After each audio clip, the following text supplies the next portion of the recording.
நல்லா இப்படி கலக்கிக்கணுங்க. இது கலக்குனா நல்லா மலாயெல்லாம் மேலே வருது பார்த்தீங்களா? நல்லா கலக்கிட்டு இப்போ நான் என்ன பண்ணுவேன்னா இன்றைக்கி நைட்டு திருப்பி ஃப்ரிட்ஜில் வச்சுருவேன். ஃப்ரீசரில் இல்லை, ஃப்ரிட்ஜில் வச்சுட்டு நாளைக்கு காலையில் இதுலேருந்து எப்படி மலாய் எடுக்கிறேன்னு பாருங்கள்.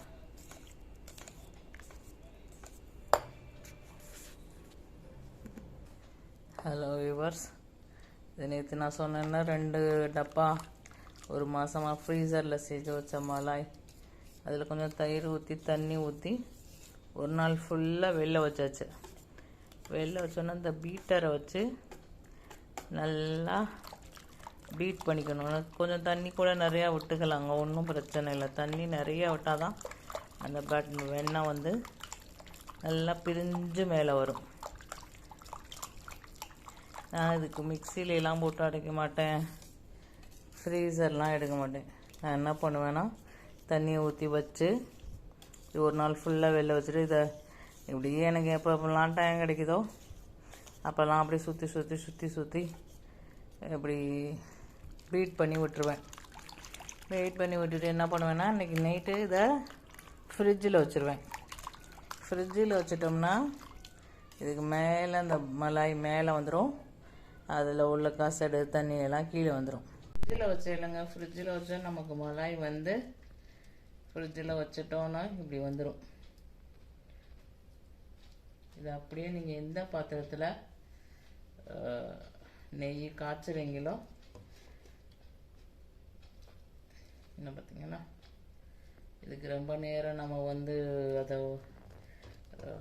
என்ன மத்தில் இது பண்ணணும், அடிக்கணும் அப்படிலாம் இல்லை. மிக்சியில் போடணும், ஐஸ் வாட்டர் போடணும்.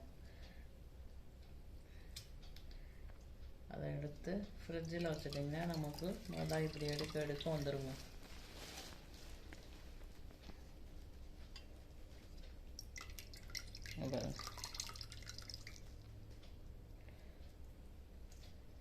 நான் வந்து ரொம்ப நாள் அப்படி தான் யூஸ் பண்ணிகிட்ருக்கேன். இதுக்கு நான் வந்து மிக்சியவோ ரொம்ப நேரம் பீட்டர் வச்சு பண்ணுறதெல்லாம் கிடையாதுங்க.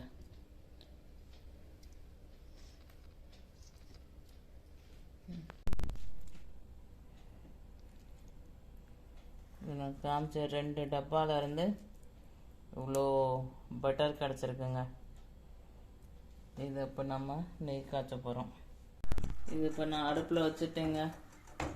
அடுப்பில் வச்சுட்டு ஸ்லோவில் வச்சுட்டு நம்ம வாட்டுக்கு நம்ம வேலையை பண்ணிக்கிட்டு இருக்கலாம். மார்க்கெட்டு கூட போயிட்டு வந்துடலாம். 3 hours ஆகும் இது நல்லா காய்ச்சி நம்ம எடுக்கிறதுக்கு.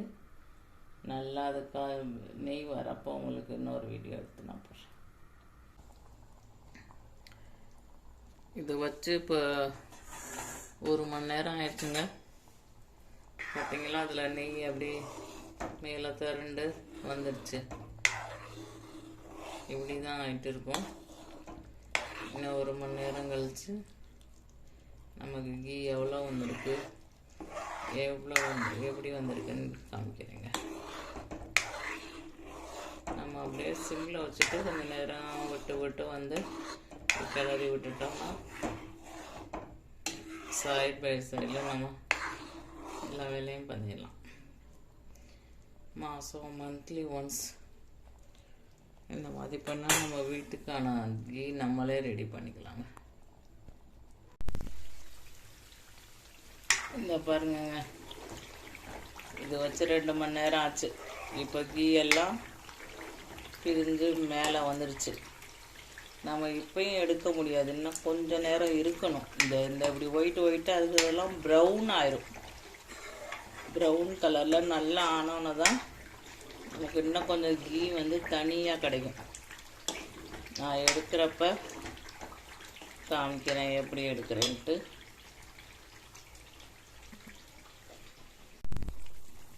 நமக்கு இப்போ இவ்வளோ கீ கிடச்சிருக்குங்க.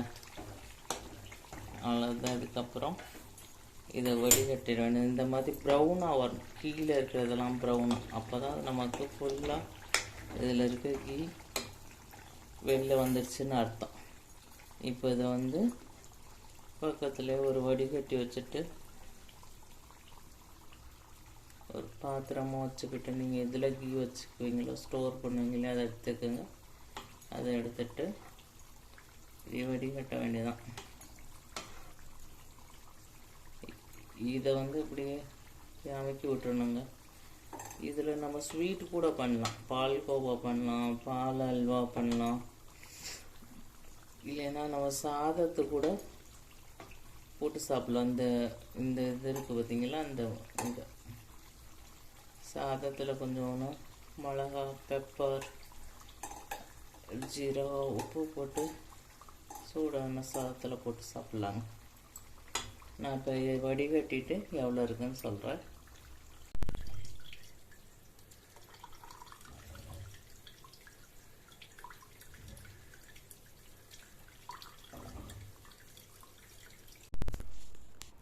ஹலோ வியூவர்ஸ், ஃபைனலாக நமக்கு இவ்வளோ கீ கிடச்சிருக்குங்க. இதோட கலரு இதெல்லாம் பாருங்கள். இந்த கீயே நம்ம மார்க்கெட்டில் வாங்கினா எப்படியும் ஒரு 600-700 சொல்லிடுவாங்க. 1/4 லிட்டர் இருக்கும்னு நினைக்கிறேன். 1/4 லிட்டரு கொஞ்சம் மேலே இருக்கும். மந்த்லி ஒன்ஸ் நம்ம அந்த ஆடையை எடுத்து வச்சு ஃப்ரிட்ஜில் வச்சு இந்த மாதிரி நம்மளே நம்ம வீட்டுக்கு தேவையான கீயை சுத்தமாக எடுத்துடலாங்க. ஓகே, பாய். என்னோடய சேனல் பிடிச்சிருந்தா சப்ஸ்கிரைப் பண்ணுங்கள், லைக் பண்ணுங்கள், ஷேர் பண்ணுங்கள். பாய்.